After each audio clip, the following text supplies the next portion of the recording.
네. 자, 저희 오늘 함께 공부할 본문은 창세기 여섯 번째 톨레도트 11장 27절에서 25장 18절 속에 어, 사실은 여섯 번째 톨레도트는 25장 11절까지예요.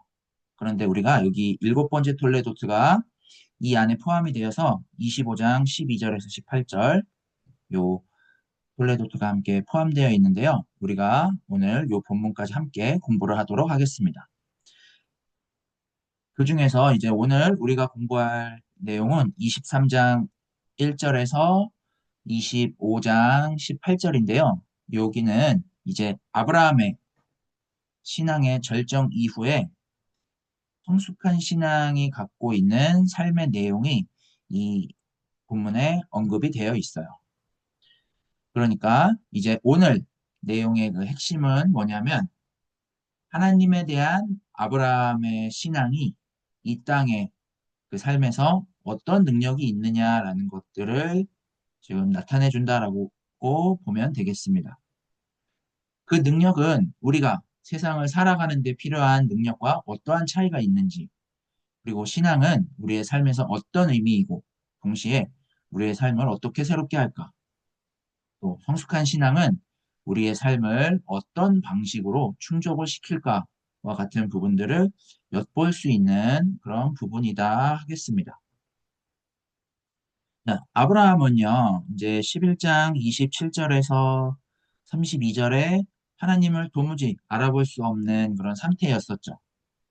여기로부터 이제 하나님이 찾아오셔서 12장 1절에서 3절에 하나님이 하시고자 하시는 일을 약속의 말씀으로 주셨어요. 그리고 이제 아브라함이 이 말씀을 알아듣고 부르심에 참여하도록 부르셨어요. 하나님이 부르셨을 때 아브라함은 그를 부르신 하나님에 의해서 하나님을 알아보고 응답을 했고, 그렇게 이제 응답을 하는 과정들 속에서 이삭을 번제로 바치라라는 이 땅의 방식으로는 헤아릴 수 없는 일을 하나님이 요구를 하셨어요. 그럼에도 아브라함은 자신을 부르시고 또 말씀하시는 그 하나님을 신뢰를 했죠. 이게 22장 1절에서 14절의 내용이었어요. 그 다음에 이제 22장 15절에서 18절에 아브라함은 요 12장과 똑같은 약속의 말씀 앞에 서 있어요. 그러면서 이제 이삭을 주시고 그 이삭을 통해서 하나님을 충분히 알게 하셨던 그 사건을 이제 알아보게 되죠. 그렇다고 할지라도 이제 이 땅을 향한 아브라함과 그 후손을 통해서 행하실 일은 아직은 이루어지지 않은 그런 상태였어요. 그때에 이제 하나님께서 이렇게 약속의 말씀을 반복적으로 들려주심으로써 하나님의 말씀이 아브라함에게 온전하게 임하게 됐고 하나님이 행하실 일을 복으로 받아들일 만큼 아브라함은 충분히 응답을 하게 되었다라는 게 이 22장 15절에서 18절에 드러났어요. 그 다음에 이제 22장 20절에서 24절에 나홀이 낳고 하면서 결국엔 리브가까지 이렇게 언급이 되면서 마무리가 됐어요. 이렇게 아브라함이 하나님을 알아봤다고 하지만 아브라함이 살고 있는 세상은 여전히 낳고로 살아가면서 세상에서 이루어지는 삶에만 기댄 채 살아가는 그러한 세상이었어요. 그런 세상으로부터 이제 하나님이 아브라함을 부르셔서 하나님이 하시고자 하는 일을 드러내셨고 아브라함은 응답을 하게 됐죠. 자, 그러면 이제 인류 역사는 아브라함을 통해서 복을 누리게 됐고 하나님과의 관계 안에서 하나님의 의해 가능한 삶을 알아보게 되었고, 또 하나님의 계시가 아브라함을 통해서 이루어지게 됐어요. 자, 이게 우리가 앞에서 배웠던 여호와 이레라는 거였죠. 아브라함은 지금 이렇게 여호와 이레 하나님이 준비하시는 이 삶을 알아보고 자신을 계시하신 그 하나님에 의해서 이루어지는 삶을 충분히 살아갈 수 있는 성숙한 신앙의 상태에 있어요.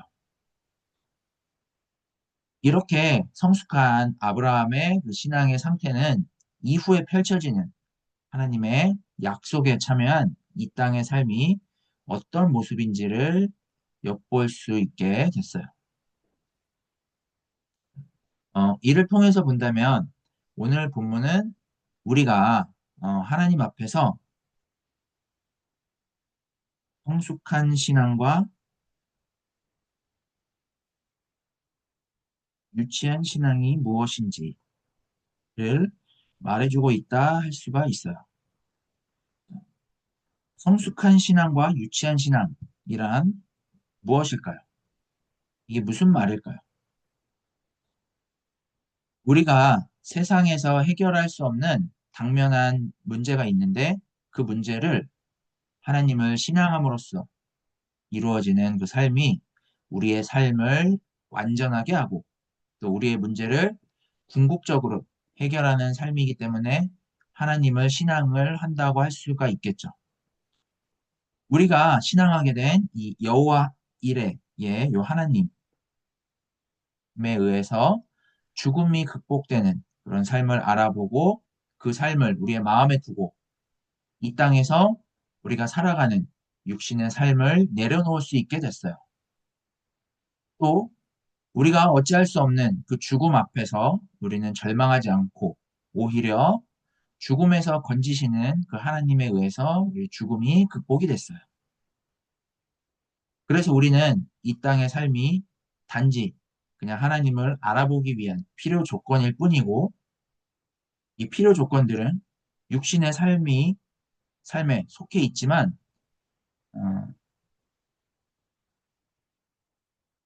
그 필요 조건들을 통해서 그냥 우리가 하나의 선물처럼 주어진 삶이다라는 것들을 알아보게 됐어요.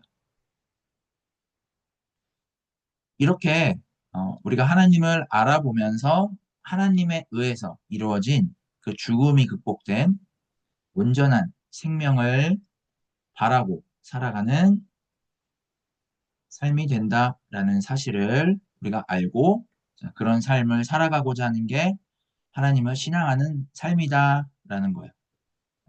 이게 바로 오늘 본문이 말하는 바인데 이러한 삶이 세상에서 살아가고 있는 사람보다 더 성숙한 삶을 살게 한다라는 사실을 알아보게 하죠. 이런 게 바로 성숙한 신앙이라는 거예요. 반대로 그렇지 못한 삶을 우리가 유치한 신앙이라고 하는 거죠. 이렇게 성숙한 삶, 성숙한 신앙을 오늘 본문 23장 1절에서 25장 18절에 말해주고 있다 하겠습니다.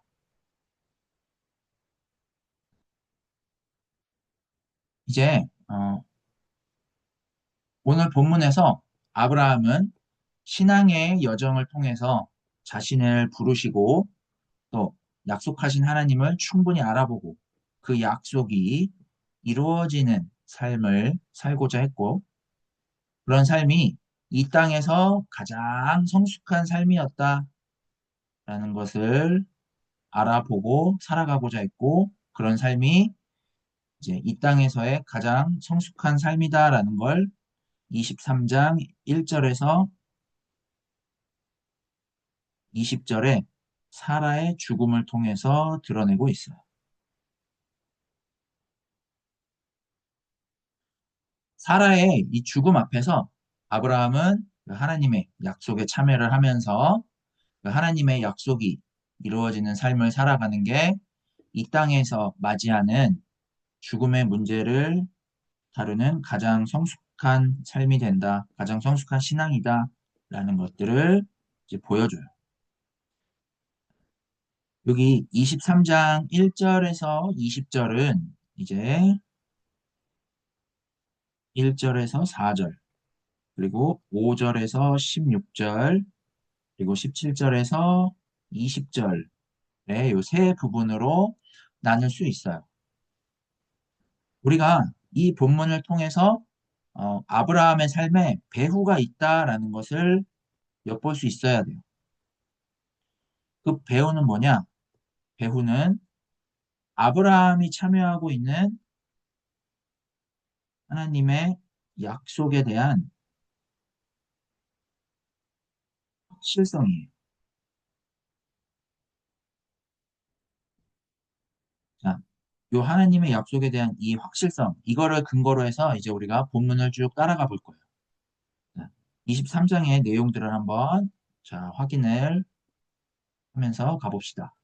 자, 먼저 우리가 1절에서 2절에 보시면 사라가 127세를 살고 헤브론에서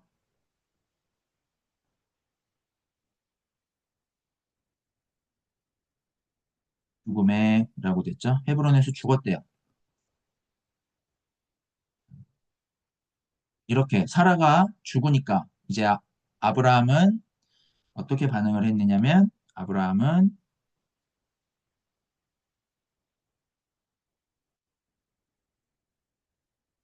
슬피 울며 애통했어요. 그랬는데 자 3절에 이제 아브라함이 일어났고요. 그리고 이제 4절에 헷 족속에게로 가요. 가나안 땅에 살고 있던 이 헷 족속에게 가서 이제 말을 해요. 자신이 어떤 존재이고 무엇을 하려고 하는지를 이제 밝혀요. 자, 그러면서 뭐라고 밝히냐면 자신은 나그네이고 거류하는 자라고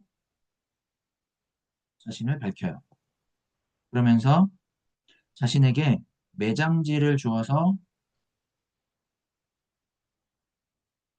매장지를 줘서 죽은 자를 장사하게 해달라고 해요. 자, 이 죽은 자를 장사하는 것은 우리가 당면하고 있는 문제들이죠.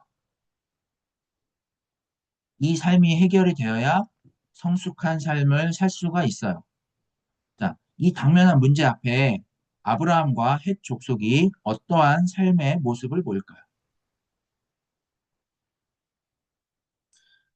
자, 헷 족속과 아브라함이 어떻게 달랐는지를 한번 봅시다. 헷 족속과 아브라함 5절에서 6절에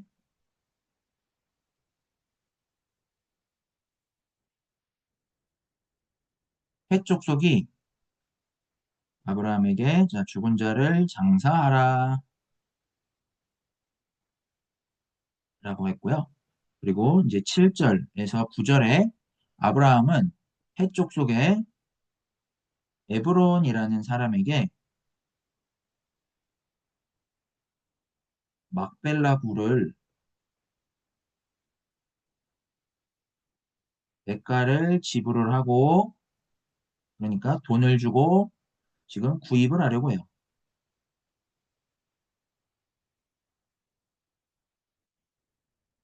구입을 하려고 해요. 자, 그러자 이제 10절에서 11절에 에브론이 에브론이라는 사람이 자, 매장지를 그냥 줄 테니 거기에 당신의 죽은 자를 장사하라라고 해요. 그러자 이제 12절에서 13절에 아브라함은 이제 아니다. 나의 죽은 자를 장사할 수 있도록 매장지를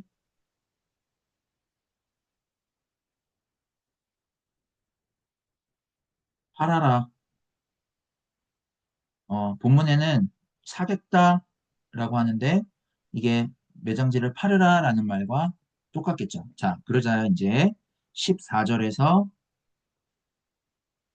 15절에 에브론은 매장지를 팔지 않고 줄 수도 있는데 하지만 가격은 은 400세겔이다 라고 해요.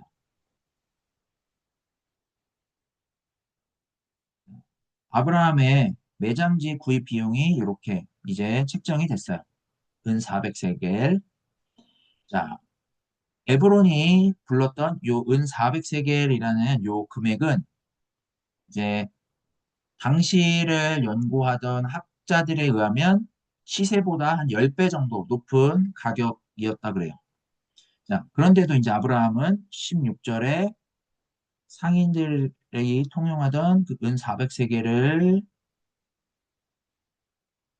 이제 달아서 에브론에게 주고 결국에는 매장지를 구입을 하죠. 그리고 사라를 이제 장사를 해요.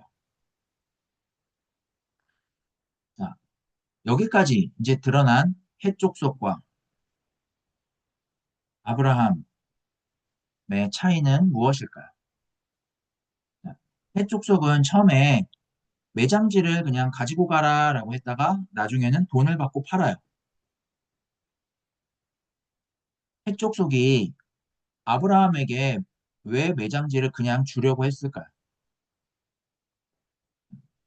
해족속이 아브라함에게 매장지를 그냥 주려고 했던 건 아브라함이 두렵거나 아니면 해족속이 착한 사람들이었거나 아니면 해족속은 그렇게 매장지 값을 안 받아도 될 정도로 아주 부유하기 때문에 매장지를 그냥 주려고 했을까요? 그들은 아브라함에게 매장지를 그냥 주는 대신에 자신들처럼 땅을 소유하고 자신들의 땅에서 안전을 삼는 삶으로 같이 살자라는 의도로 지금 아브라함에게 매장지를 그냥 주겠다라고 하는 거예요. 그러니까 아브라함이 갖고 있는 자원들이 있죠. 아브라함이 우리가 알고 있는 바로는 아브라함이 굉장히 또 재산이 많았던 사람으로 알고 있는데 그러니까 아브라함이 가진 자원으로 자신들의 땅에서 안전을 삼으며 살고자 하게끔 하는 거예요. 그게 안 되니까 지금 아브라함에게 매장지를 시세보다 10배나 비싸게 팔아서 그렇게라도 자기들의 자원을 삼고자 하는 거예요. 이렇게 헷 족속은 유치한 삶을 살죠.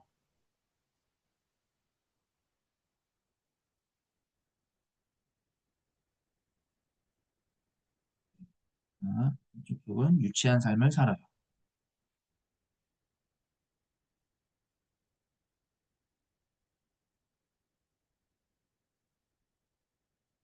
자, 반면에 하나님의 약속을 알아본 이 아브라함은 땅을 그냥 소유를 하려는 게 아니라 이 땅에 나그네로 그리고 거류하는 자로 이 땅에서 하나님의 약속이 이루어지는 그런 삶을 살고자 하는 거예요. 그러니까 땅을 통해서 이렇게 하나님이 하시고자 하는 어, 약속이 이루어지는 삶을 살고자 그냥 땅에서 안전을 삼지 않고 잠깐 그냥 내가 머물다 간다라는 요 나그네로서의 어떤 정체성을 유지를 하고자 이렇게 매장지를 구입을 하려고 해요. 이런 방식으로 이제 땅을 통해서 하나님이 하시고자 하는 약속에 속한 삶을 살려고 하죠. 아브라함은 이렇게 성숙한 삶을 지금 살고 있어요. 그리고 나서 이제 17절에서 20절에 아브라함이 이렇게 확보한 이 매장지에 사라를 장사 지내는 것으로 이제 23장이 마무리가 돼요. 근데 여기에 보시면 이제 20절에 그 밭과 거기 속한 굴이 헷 족속으로부터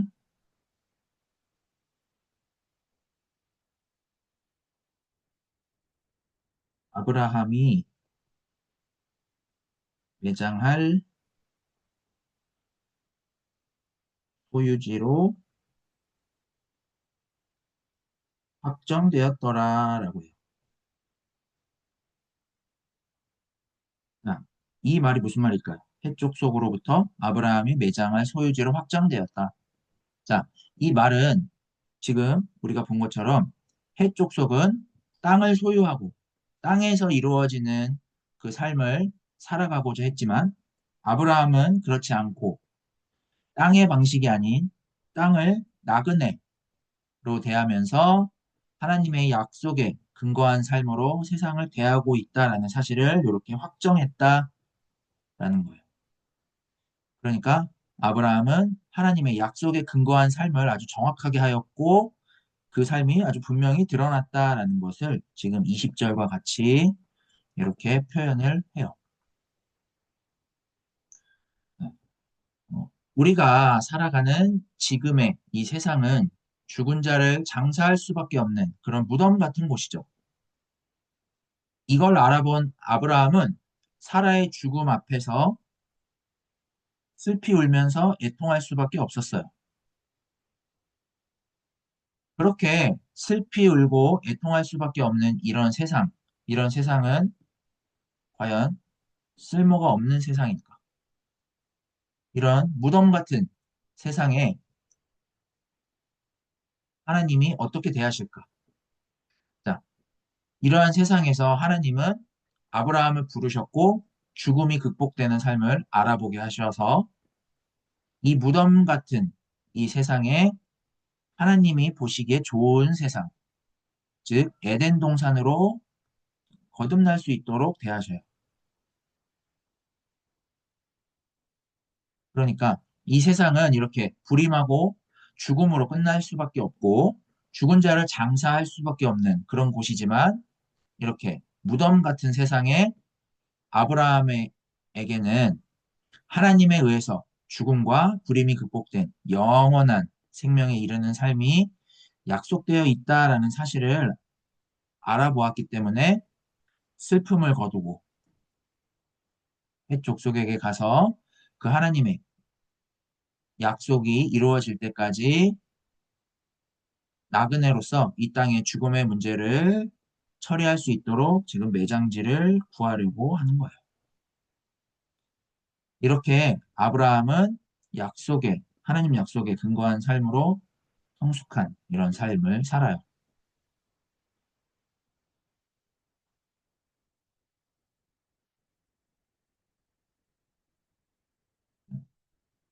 말씀드렸다시피, 해쪽 속은 아브라함에게 매장지를 그냥 줄 테니까, 어, 당신의 죽은 자를 장사해라. 그리고 자신들과 함께 이 세상에서 땅을 소유하고 안전한 삶을 같이 살자라는 방식으로 유치한 삶으로 반응을 했다라고 말씀을 드렸죠. 자, 해족석은 이렇게 유치한 삶을 살면서 어, 살아가고 있는 이런 상황이었는데 아브라함은 이런 헷 족속의 요구대로 이 땅에서의 삶을 소유하고 이 땅에서의 삶으로 안전을 삼고자 살아가는 그러니까 유치한 삶을 어, 살려고 하지를 않았죠.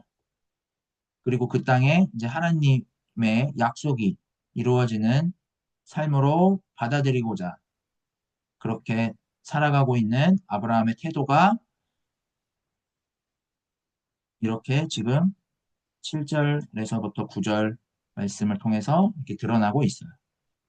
이런 아브라함의 적극적인 태도로서 이제 나그네와 거류민으로서의 자신의 정체성을 이렇게 이제 분명히 하고 있다라고 볼 수가 있어요.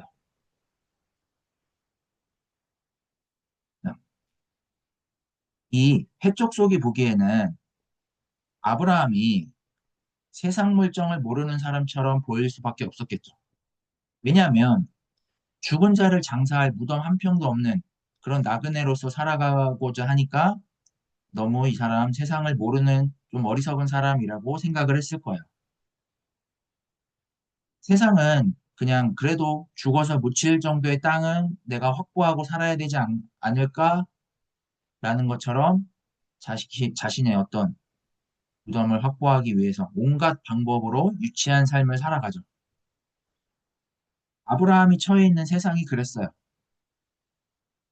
하지만 아브라함은 땅을 소유하고 국가를 이루어서 안전하다라고 여기는 이런 삶은 죽은 자를 장사할 무덤 외에는 더 이상의 의미가 없는 거예요.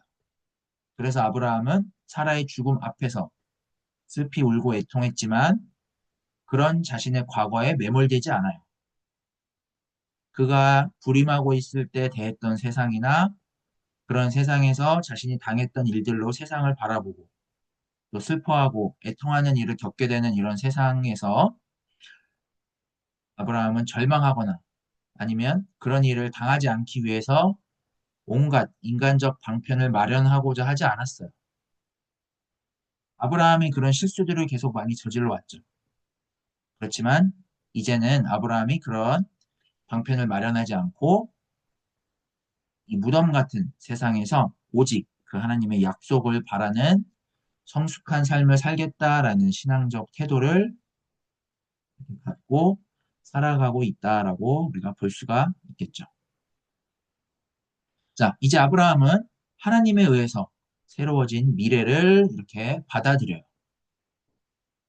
자신뿐만이 아니고 모든 민족이 또 산자만이 아니라 죽은 자까지도 해당이 되는 그 하나님의 약속 안에서 적당한 방식으로 세상을 대하면서 그 약속에 의해서 복을 누리는 세상이 될 것이다라는 태도를 유지하면서 지금 삶을 살아가게 되었어요. 이게 23장이 전하고자 하는 바라 할 수가 있겠습니다. 자, 이렇게 놓고서 이제 우리가 25장으로 먼저 가볼게요. 25장. 25장은 25장 1절에서 4절에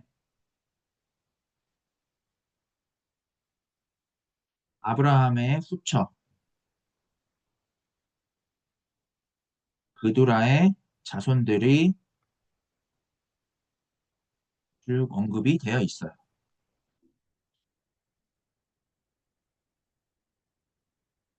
이제 사라가 죽고 나서 아브라함이 후처 그두라를 맞이하고 거기서 또 자녀들을 이렇게 낳죠. 자, 그런 다음에 이제 아브라함이 5절에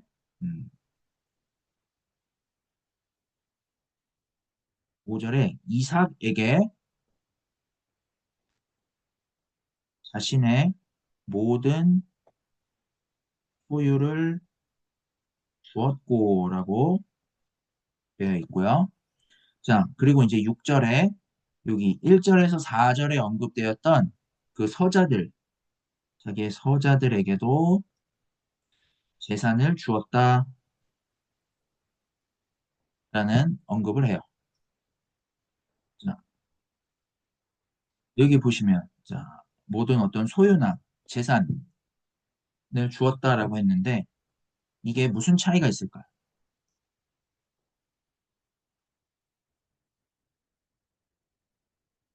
아니면 이렇게도 생각할 수 있겠죠. 아브라함은 자녀가 여럿이니까 당연히 재산이 나누어지겠지. 어떻게? 이삭에게는 모든 소유를 줄 수가 있을까라고도 생각할 수 있을 거예요. 우리말 성경은 이렇게 조금 헷갈리게 표현을 해놨지만, 어, 영어에서 되어 있는 번역을 보자면 5절에 이 모든 소유는 어떤 재산이나 자산, 모든 것, 이런 의미를 가진 단어들로 사용을 하고요. 6절의 재산은 그냥 어떤 가벼운 선물 정도의 의미를 가진 단어로 사용을 해요. 그러니까 아브라함이 이렇게 자손들이 있고 그런데 이삭에게는 모든 소유를 주었고 서자들에겐 재산을 주었다라는 것은 아브라함이 우리가 생각하는 이 재산을 우리가 생각하는 이 재산은 그냥 하나님이 주시는 선물 이 정도로만 여겼고 이삭에게 이루어진 그 하나님의 약속은 자산이나 어떤 소유나 모든 것으로 여길 만큼 이렇게 대하고 있었다라는 걸 창세기 기자가 이렇게 지금 표현을 해 나가는 거예요. 그러니까 지금 여기에서도 아브라함의 성숙한 이런 신앙이 드러난다라고 할 수가 있어요. 이런 성숙한 삶 안에서 아브라함은 하나님의 약속이 이루어진 이삭을 다른 자식들과 어떤 경계를 두거나 하지 않고 또 이삭만이 내 후손이고 그 이삭의 후손들에게만 조상이 되거나 그러지 않고 다른 자식들도 소중히 여기시는 그 하나님에 의해서 모든 자의 조상이 되고 있는 모습이 지금처럼 이렇게 드러나고 있다라고 할 수가 있어요. 다른 자녀들도 하나님의 약속에 참여를 함으로써 소중히 여김을 받는 삶을 살도록 대하고 있는 거예요. 그러니까 하나님이 허락하신 복은 바로 이러한 복이다라는 것을 아브라함이 분명히 드러내고 있다 할 수가 있겠습니다. 이렇게 아브라함은 하나님의 복을 정확하게 알아보고 있어요. 하나님의 복을 우리가 제대로 알아봐야지만 우리가 예수 믿는 사람과 믿지 않는 사람을 차별하거나 차이를 두지 않게 돼요. 그러니까 우리가 하나님의 복을 제대로 알아봐야 예수 믿지 않는 사람들에게 하나님을 신앙하는 것으로 인해서 그런 어떤 당면한 문제인 죽음을 극복하게 하는 성숙한 삶을 보이고 드러낼 수가 있죠. 그리고 그런 성숙한 삶을 나누면서 서로의 길을 열어놓고 살아갈 수가 있게 되겠죠. 우리가 하나님을 신앙함으로써 하나님이 우리를 구원하셨다라는 그런 사실 앞에서 우리가 성숙한 삶을 산다라고 했을 때 이런 성숙한 삶은 세상에서 안전을 삼고 살아가는 이들에게도 예수를 믿지 않는 것 때문에 우리가 지옥에 간다 이렇게 협박을 하거나 그들을 적대시하거나 할 수가 없는 거겠죠. 그렇게 성숙한 삶, 이런 삶은 하나님의 구원을 드러내는 삶이고 동시에 이러한 삶이 바로 세상을 향한 선교다라고 할 수 있겠습니다.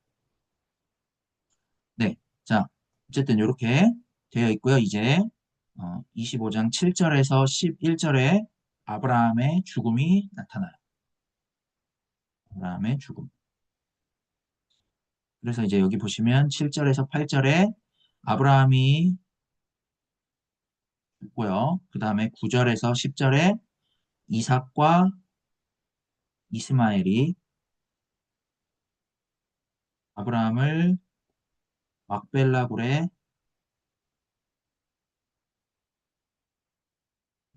장사하는 장면이 나와요. 이삭과 이스마엘은 멀리 떨어져 있죠. 하지만 둘 다 아브라함을 조상으로 둘 수 있도록 불러주셨고 하나님은 이삭뿐만이 아니라 이스마엘까지도 여전히 하나님의 약속으로 불러주도록 이삭을 상속자로 삼으셨다라는 것을 지금 드러내고 있어요. 그러니까 하나님이 아브라함을 부르셨다는 사실은 아브라함만 부르신 게 아니라 이삭도 부르셨다는 거예요. 다시 말해서 약속의 그 상속자 이후에 다음 세대도 부르셨고 또 다음 세대만 부르신 게 아니라 그 다음 세대 그 다음 세대 계속해서 부르시면서 결국은 모든 족속을 부르셨다라는 거예요. 이렇듯 하나님에 대한 신앙은 어떤 한 민족을 중심으로 이루어지는 게 아니고 또 어떤 신앙의 행위로 전수를 해주거나 아니면 또 우리가 몇 대에 걸쳐서 신앙생활을 했다라는 것으로 전해지는 것도 아닌 하나님이 모든 세대, 모든 사람에게 직접 당신을 알게 하시고자 우리를 불러주신 것이다. 그래서 우리가 성숙한 삶을 통해서 하나님을 전하게 되고 그런 방식으로 하나님은 세상 사람들을 만나주시고 자신을 드러내셔서 하나님을 알게 하신다라는 거예요. 자, 여기까지가 이제 여섯 번째 톨레도트예요. 그 다음 일곱 번째 톨레도트는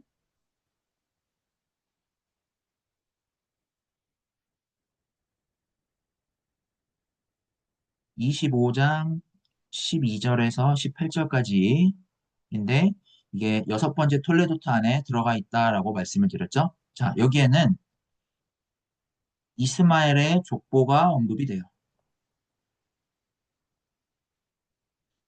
자, 이 이스마엘의 족보 이후에는 이제 이삭의 족보가 나오면서 야곱과 에서의 이야기로 쭉 흘러가요.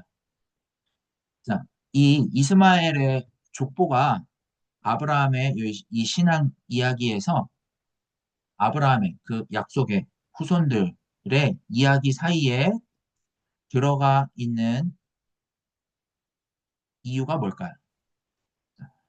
하나님이 창조하신 그 세상 안에서 아직 하나님을 미처 알아보지 못하고 자기를 위해서 살아가는 요 이스마엘과 같은 이들도 하나님을 충분히 알아보고 그 하나님의 약속에 의해서 이루어지는 삶을 살도록 아브라함을 부르셨고 또 이삭을 부르셨다라는 것을 전하기 위해서예요.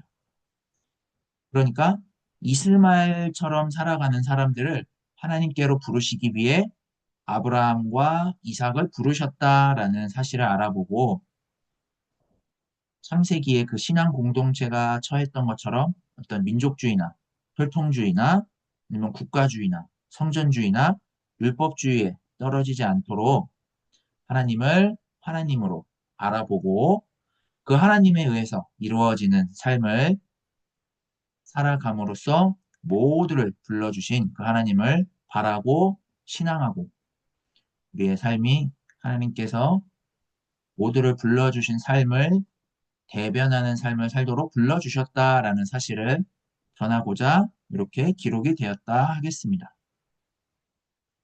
이게 창세기가 전하는 하나님에 대한 우리의 신앙이다라는 사실을 말하기 위함이다 하겠습니다.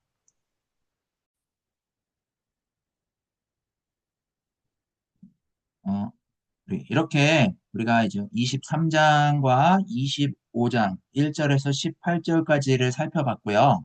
자, 23장에 아브라함의 이 성숙한 삶의 태도와 또 25장에 아브라함의 죽음 요 사이에 이제 24장이 위치를 하고 있어요. 24장 1절에서 67절까지가 위치를 하고 있는데 창세기 24장은 아주 유명한 이런 본문이죠. 이삭이 아내를 얻는 장면.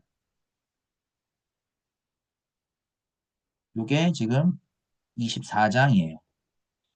자, 이삭이 아내를 얻는 이 장면이 요 23장과 25장의 이 사이에 지금 배치가 된 이유는 하나님을 신앙함으로써 그 성숙한 삶이 무엇인지가 가장 이렇게 극적으로 하나의 절정으로 드러난 것이 바로 요 내용에 들어있기 때문이에요. 그래서 하나님을 신앙함으로써 성숙한 삶이 무엇인지를 나타내기 위해서 이렇게 지금 배치가 되어 있어요. 이 24장은 아브라함이 자신이 떠나왔던 고향, 그리고 22장 20절에서 24절에 잠깐 언급됐던 그 아브라함의 친척인 나홀의 집에 가서 이삭의 아내를 구해오도록 종을 보내요.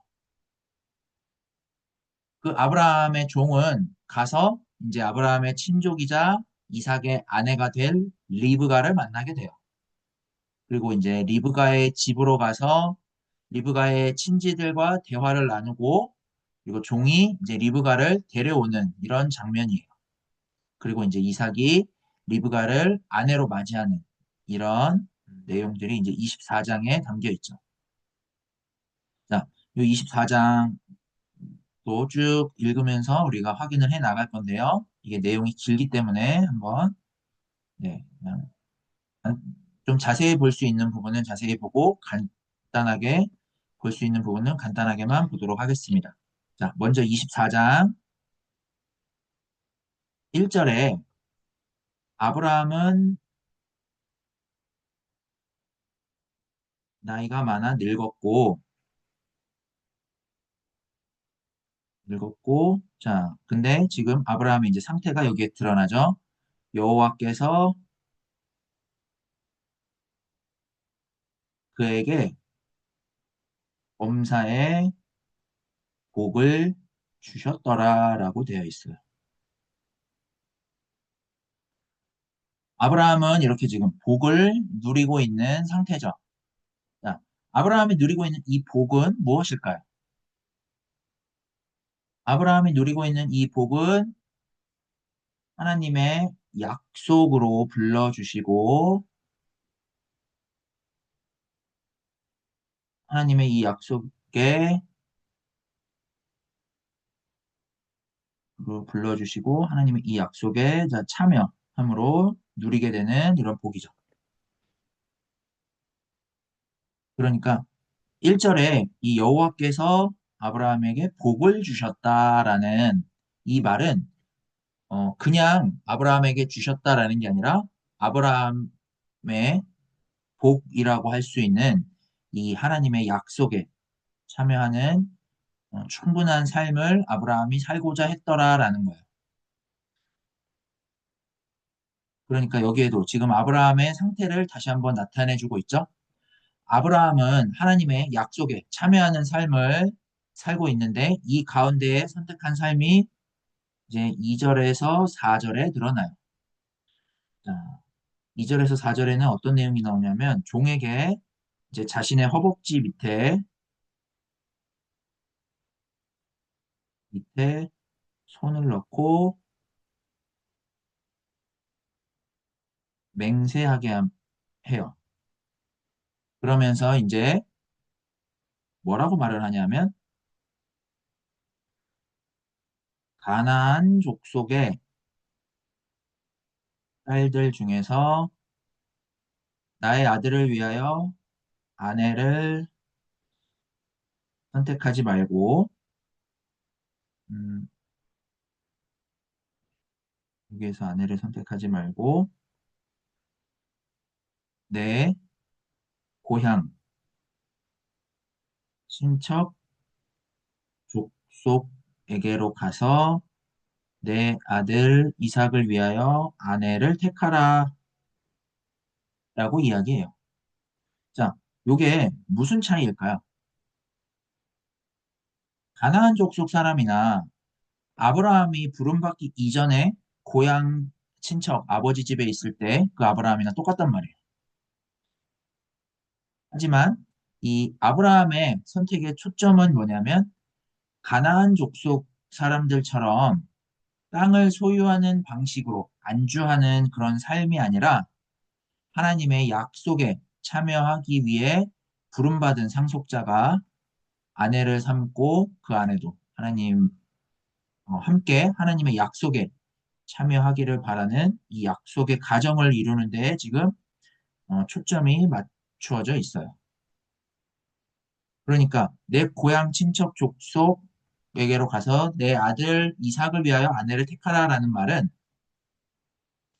이 땅의 족속들과 연대해서 자기의 땅의 어떤 영역을 확장하거나 땅의 삶을 도모하는 방식이 아니라 철저하게 하나님의 약속에 참여하는 가정을 이루기 위한 선택인 거예요. 그러니까 지금 아브라함의 관심은 자, 아내를 삼는 거면 지금 사돈이 되는 거죠. 아브라함의 관심은 사돈의 어떤 재력이나 인간적인 연대에 있는 게 아니라 오직 그 하나님의 약속에 참여할 약속의 상속자를 얻고자 함인지 아닌지 그 열망에만 있는 선택이라고 볼 수가 있어요. 자, 아브라함이 이렇게 이야기를 했는데 이제 5절에 종이 말을 하죠. 여자가 나를 따라 이 땅으로 오려고 하지 아니하거든. 내가 주인의 아들을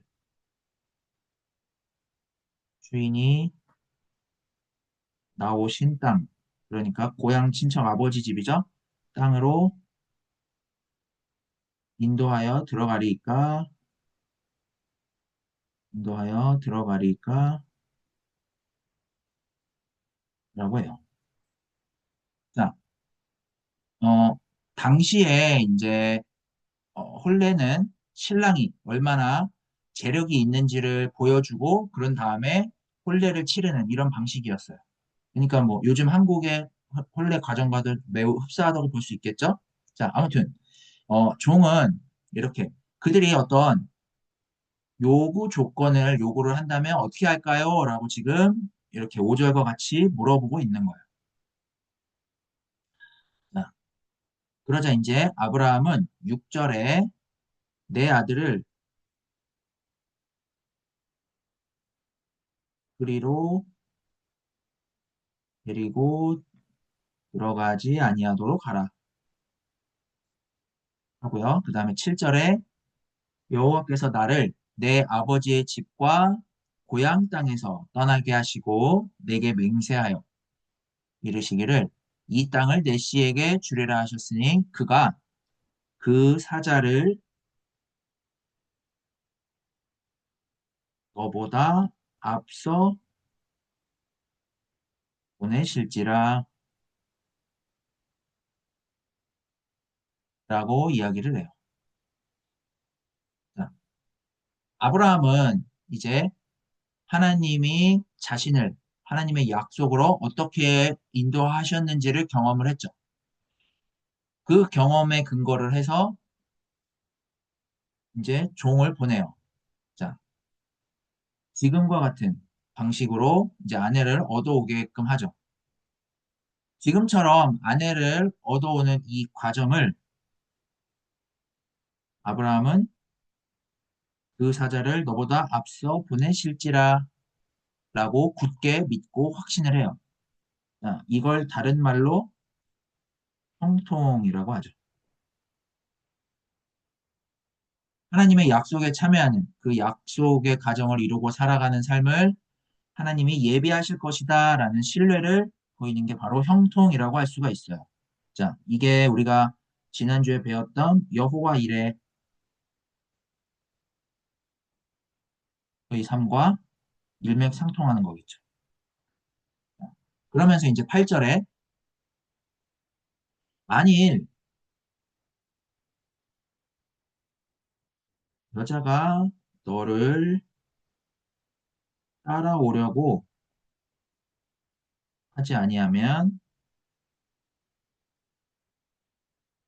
이렇게 이야기를 하죠. 그러니까 다시 말해서 조건을 내세우면서 약속의 상속자로 살아가려 하지 않는다면 이 말이에요. 자, 그렇게 한다면 나의 이 맹세가 나의 이 맹세가 너와 상관이 없나니 내 아들을 그리로 데리고 들어가지 말지니라 라고 확고하게 이야기를 해요.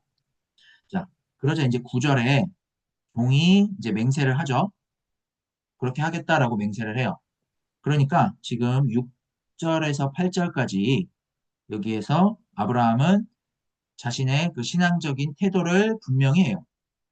하나님이 아브라함을 부르신 대로 이 땅에 남은 모든 삶을 하나님의 약속에 이르도록 하나님께서 형통하게 하실 것이다. 하나님이 그렇게 인도하시고 예비하실 것이다. 라는 신앙 고백을 하는 거예요. 그러니 종에게 가서 이삭의 아내를 구해오라라고 지금처럼 보낼 수 있었던 거예요. 자, 이제 종은 10절에 이제 이삭의 아내를 얻고자 떠나죠. 10절, 10절에 이삭의 아내를 얻기 위해서 아브라함의 고향 친척 나홀의 집으로 가게 됐어요. 네, 나홀의 성이 이르니라라고 나와 있는데 이거를 알고 갔던 건 아니죠.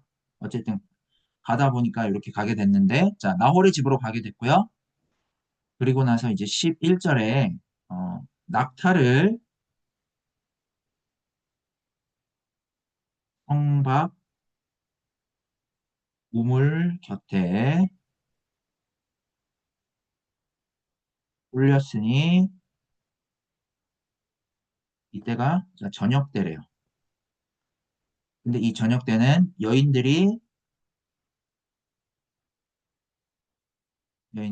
자, 물 길러 나올 때 물을 길러 나올 때였대요.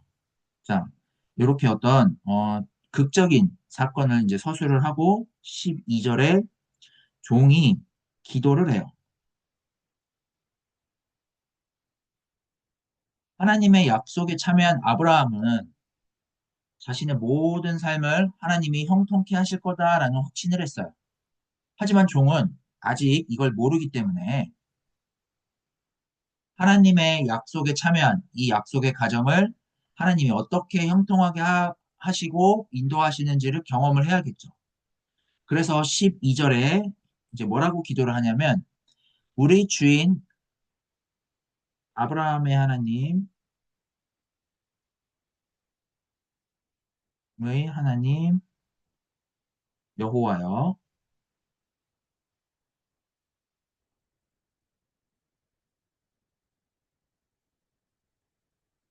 원하건대 오늘 나에게 순조롭게 만나게 하사 내 주인 아브라함에게 은혜를 베푸소서라고 기도를 해요. 이삭의 아내를 구하는 이 이야기 속에 하나님의 인도하심과 하나님의 그 약속에 참여한 자의 어떤 성숙한 삶을 소개하기 위해서 흥미를 유발시키는 일들이 쭉 펼쳐져요. 자, 그러면서 이제 종은 하나님 앞에 자신이 알아볼 만한 표지를 내세우죠. 자, 13절에 성중에 사람의 딸들, 그러니까 여인들이겠죠. 딸들이 어, 물을 기르러 나올 텐데 이때 자신이 우물 곁에 서 있다가 14절에 그들 중에 한 소녀에게 청하여 너는 물동이를 기울여 나로 마시게 하라 하리니 그의 대답이 마시라 그리고 낙타에게도 마시게 하리라 하면 주께서 종 주께서 주의 종 이삭을 위하여 정하신 자라 이로 말미암아 주께서 내 주인에게 은혜 베푸심을 내가 알겠나이다라고 해요. 그러니까 자 요렇게 13절과 14절처럼 어떤 자 물을 기르러 나왔을 때 자신에게 물을 마시게 하고 낙타에게도 물을 주는 이 여인이 있으면 이 사람은 아 이삭과 결혼할 여자구나 라고 자기가 알아볼 수 있게 해달라라고 지금 이렇게 하나님 앞에 자신이 알아볼 만한 표지를 지금 구하고 있어요. 자, 그랬더니 이제 15절에서 25절에 종이 기도한 그대로 일이 이루어졌어요. 자, 15절에 말을 마치기도 전에 이제 리브가가 물동이를 어깨에 메고 나오니 그는 아브라함의 동생 나홀의 아내 밀가의 아들 부두엘의 소생이다라고 해요. 자, 종은 리브가가 지금 누군지 몰라요. 하지만 독자들은 하나님의 그 인도하심을 바라보는 데 있어서 먼저 이 리브가를 이렇게 소개를 받았어요. 자, 그렇게 이제 16절까지 리브가가 소개가 되고요. 종은 자신이 하나님께 이야기한 대로 이제 17절에 물을 조금 달라고 리브가에게 이야기를 해요. 물을 조금 달라라고 이야기를 했고요. 자, 그러자 이제 18절에 리브가가 종에게 물을 마시게 했고요. 그리고 19절에서 20절에 낙타에게도 물을 주어 마시게 하려고 낙타를 위해서 물을 길었어요. 물을 길었더라라고 했어요. 자, 이렇게 지금 자신이 기도한 대로 됐죠. 그래서 이제 21절에 종이 묵묵히 주목하여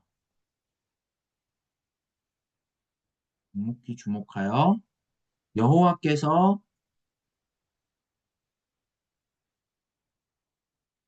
평탄한 길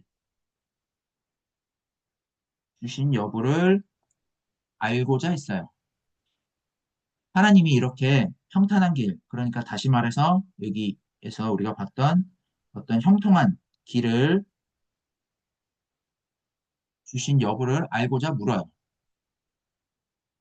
자, 자신이 알려달라고 기도했던 내용은 맞아요. 여기 20절까지. 자신이 알려달라고 기도했던 내용은 맞는데, 이제 중요한 거, 딱 하나가 남아있죠. 뭐냐면, 이 여자가 아브라함의 친족인지 아닌지, 이게 중요해요. 자, 그래서 23절에 종이 묻죠. 내가 누구의 딸이냐? 라고 물어요. 그러니까 24절에 이제 리브가가 자신에 대해서 이야기를 하죠. 밀가가 나홀에게서 낳은 아들 브두엘의 소생이다. 소생, 그러니까 딸이란 얘기죠. 브두엘의 딸이다. 라고 밝혀요. 자, 22장 20절에서 24절에 나왔던 그 족보가 그대로 나오죠. 이렇게. 자, 그래서 이제 종은 26절에서 27절에 알아보게 되죠. 아, 아브라함이 확신한 대로 하나님이 아브라함의 삶을 이렇게 형통하게 하셨구나.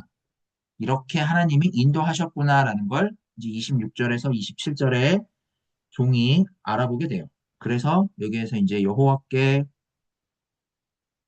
경배하게 되고 또 나의 주인 아브라함의 하나님 여호와를 찬송하나이다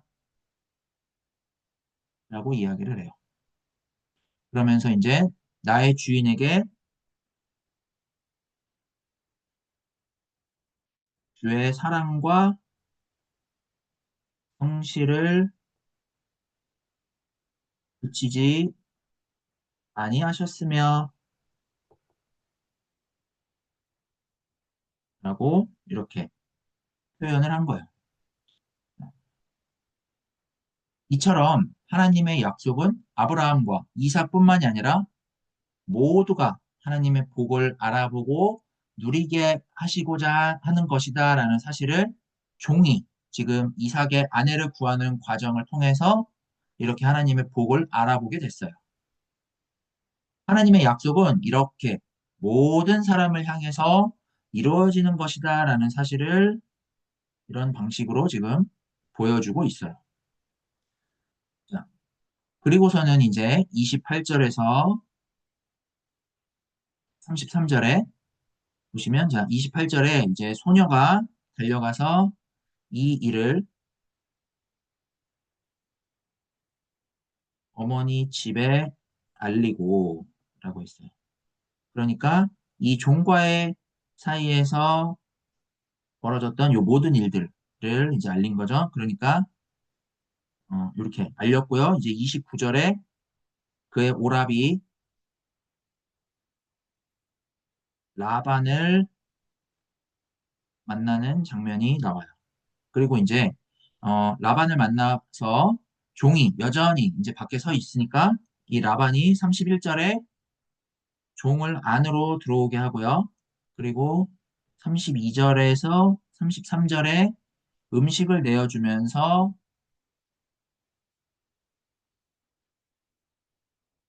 종을 영접을 해요. 그러나 종은 이렇게 영접해 줄 때 먼저 해야 될 게 있어요. 뭐냐면 내가 내 일을 진술하기 전에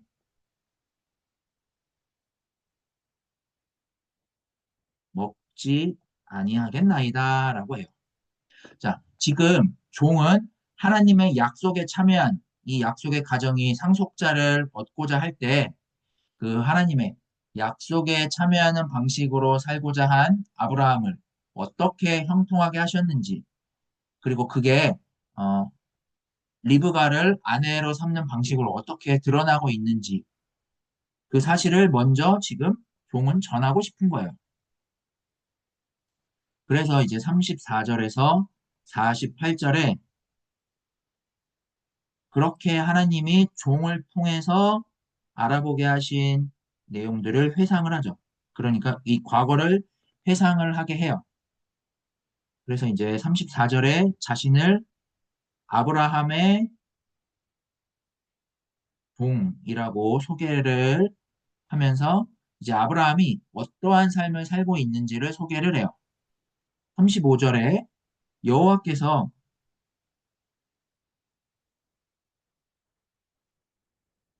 나의 주인에게 크게 복 주셨다라고 하고요. 그리고 36절에 주인의 아내 사라가 노년에 주인의 아들을 낳음에 주인이 모든 소유를 아들에게 주었나이다. 자, 이 모든 소유는 아까 우리가 먼저 살펴봤죠? 25절에 자, 모든 소유를 주었나이다. 그리고 37절에 주인이 맹세하였는데 너는 내 아들을 위하여 가나안 족속 딸들 중에서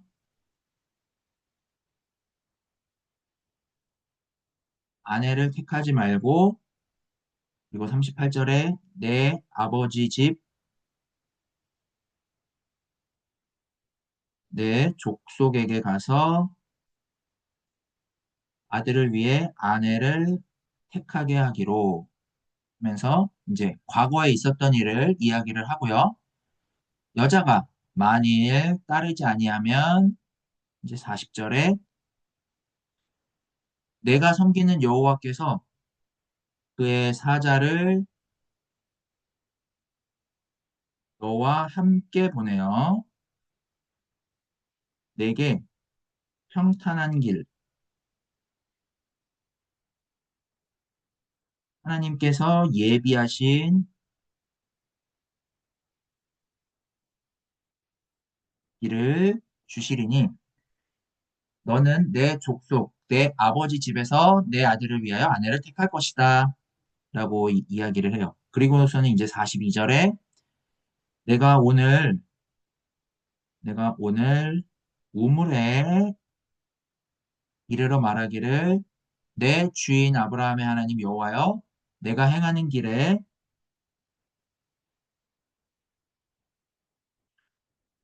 내가 행하는 길에 형통함을 주실 텐데 이제 43절에서 48절에 그렇게 기도한 대로 이루어졌다라는 내용을 쭉 언급을 해요. 그러면서 이제 48절에 내 주인 아브라함의 하나님 여호와께서 나를 바른 길로 인도하사 나의 주인의 여동생의 딸을 그의 아들을 위하여 택하게 하셨으므로 내가 머리 숙여 그에게 경배하고 찬송하였나이다 하면서 이제 하나님의 인도하심이 이렇게 있었다라는 것을 회상을 하면서 이제 리브가의 가족들에게 쭉 이야기를 해요. 그랬더니 이제 49절에서 61절까지 이 모든 인도하심을 듣고 아브라함의 성숙한 삶을 통해서 드러나고 있는 이 하나님의 형통함을 듣고 리브가의 가족은 이제 리브가를 약속의 가정을 이룰 수 있도록 내어줘요. 그리고 나서 62절에서 67절에 이제 이때에 이삭이 부엘라 헤로이에 와서 네게부 지역에 거주하고 있었고요. 자, 그때에 이삭은 이제 종이 리브가와 함께 리브가와 함께 돌아오는 것을 봤어요. 자, 그리고는 이제 종이 함께 온 이 여인이 누군지 아직 이삭은 모르죠? 자, 함께 온 이 여인을 찾으러 가는 과정에서 있었던 일을 이삭에게 모두 이야기를 하자 이제 이삭이 리브가를 아내로 맞이를 해요. 그렇게 이제 약속의 상속자로서 다시 약속의 가정을 이루고 출발하는 이런 장면으로 이루어진 내용으로 24장이 마무리가 돼요. 자, 여기까지 이제 우리가 24장의 내용을 오해 없이 보는 게 중요해요. 우리가 이 24장을 볼 때 뭐에 집중을 하냐면, 배우자 만나는 거, 요거에만 집중을 해서 봐요. 그래서 우리는 이 본문을 이제 뭐 청년들이 배우자를 만나고 얻고자 할 때 뭐 어떻게 해야 된다라는 식으로 배워왔어요. 그래서 뭐 예를 들면 이런 거죠. 배우자를 순조롭게 만날 수 있게 평탄히 만나게 해달라. 통통하게 해달라. 내 배우자인 것을 알아볼 수 있게 해달라. 뭐 아니면 배우자를 위해서 종이 기도했던 것처럼 구체적으로 기도할 수 있어야 된다라고 하면서 뭐 이렇게 종이에다가 배우자의 조건을 막 기록하도록 배웠죠. 그죠? 그래서 뭐 키는 몇 이상, 뭐 체격은 어떻고 어떤 직종에 저 성격은 어때야 되고 뭐 이렇게 해왔어요. 근데 지금 그 이야기를 하고 있는 게 아니라는 거예요. 이렇게 유치한 삶에 근거해서 우리의 어떤 욕망과 욕심을 채우고자 하는 식으로 하나님의 약속과 무관하게 이 말씀을 이해하고자 하면 안 된다라는 거예요. 이 말씀은 하나님의 약속에 참여하는 아브라함이 약속의 가정을 이룰 수 있도록 하나님이 형통하게 하시고 인도하실 것이고 섭리하실 것이다라고 종에게 말했고 종은 그런 아브라함의 신앙적인 확신에 근거해서 그 확신대로 하나님의 인도하심을 고백하게 된 그런 본문인 거예요. 하나님의 인도하심. 그 하나님의 약속에 참여한 삶은 이렇게 아브라함이 확신한 대로 복을 누리는 삶이고 하나님의 복을 누리는 삶이고 형통하게 하는 삶이고 인도하게 하는 삶이더라. 이게 하나님의 약속에 참여한 삶.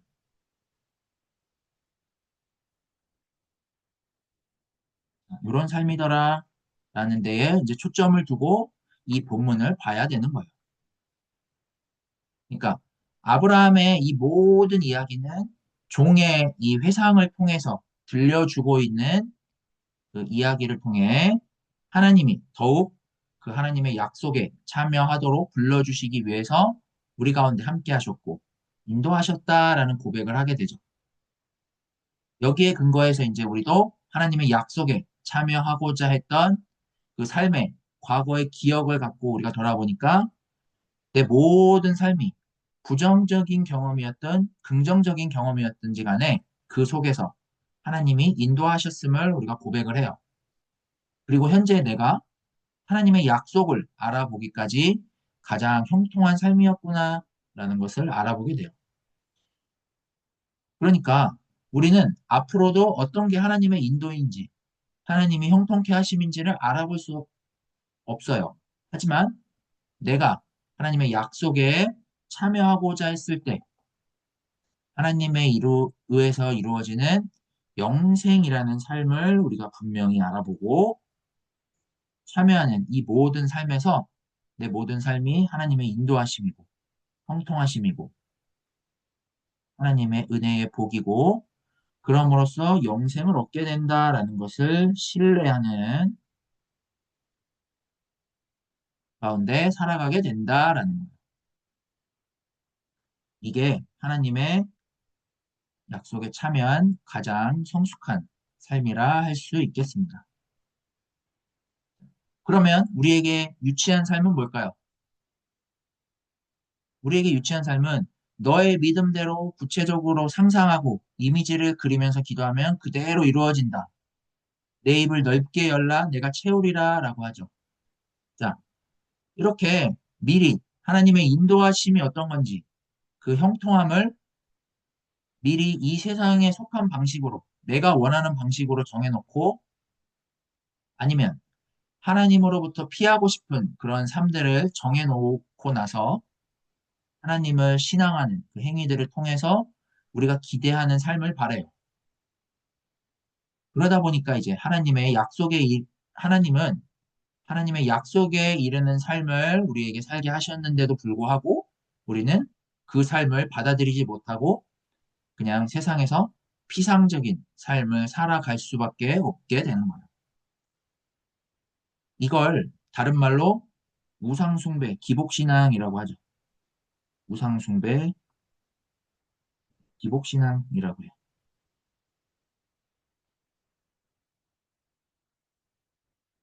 유치한 신앙은 이렇게 우리가 바라는 삶을 대입을 시켜서 하나님이 자신들을 인도하실 거다라고 여기고 하나님에 의해서 이루어지는 삶을 마치 내가 이 세상의 삶을 성취하는 것으로 알아볼 수 있다라고 여기고 대하는 것을 말해요. 그러니까 자기의 유익과 자기의 관심에 따라서만 하나님을 신앙하려고 하는 그 모든 시도가 유치한 삶, 유치한 신앙이다라고 할 수가 있겠습니다. 그러니까 오늘 본문은 하나님에 의해서 가능한 삶, 하나님에 의해서 이루어지는 삶을 알아보고 그 가운데 살아가고자 했을 때 하나님이 우리를 어떻게 인도하셨는지를 회상을 하는 것을 통해서 앞으로도 우리가 그런 삶을 기대하도록 만드는 게 성숙한 삶이다라는 것을 말을 하고 있다 할 수가 있겠습니다. 우리는 하나님이 인도하심을 미리 알아볼 수 없는 존재이죠. 도무지 하나님을 알 수 없는 가운데 아브라함을 부르셨고 하나님을 알아보게 하셔서 하나님에 의해서 이루어진 삶을 살게 하셨는데 우리도 마찬가지로 하나님을 도무지 알아볼 수 없는 데에서 죽으면 내려놓아야 되는 그런 삶 속에서 이제 예수를 통해 영생이라는 삶을 주셨대요. 근데 우리는 지금 현재의 삶에서 영생에 이르는 삶을 알아보고 있을까요? 아니죠.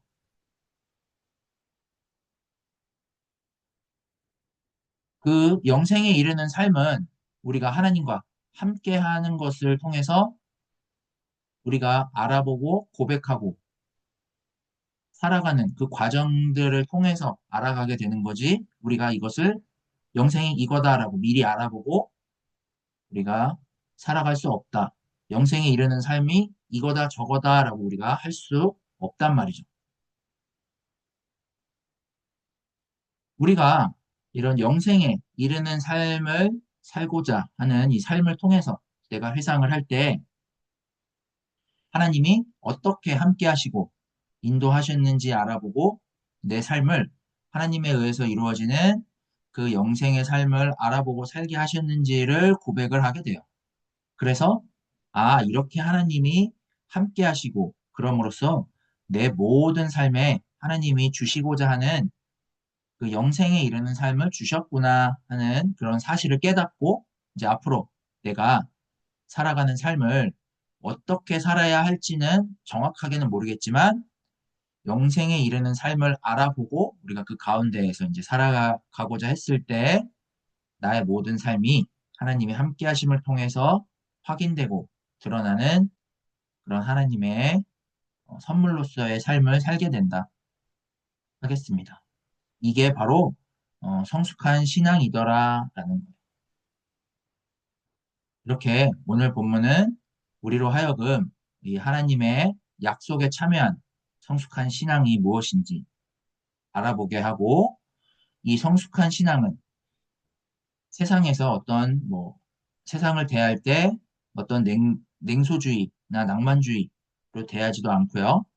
또 세상에서 우리가 바라는 대로 그저 그냥 잘 될 거야 라고 생각하는 것도 아니고 또 인간이 노력한 만큼 사는 거지 뭐 이렇게 생각하는 것들도 아니고 또 어떤 허무주의나 세속주의도 아닌 하나님의 구체적인 약속을 알아보고 그 약속을 이루신 하나님 안에서 이루어지는 삶을 사는 데서 비롯된다라는 사실을 우리에게 알게 해준다 하겠습니다. 그런 삶이 오늘 본문에서 초점을 맞추고 있는 하나님이 인도하시는 삶, 형통케 하는 삶, 평탄케 하는 삶이다 라는 거예요.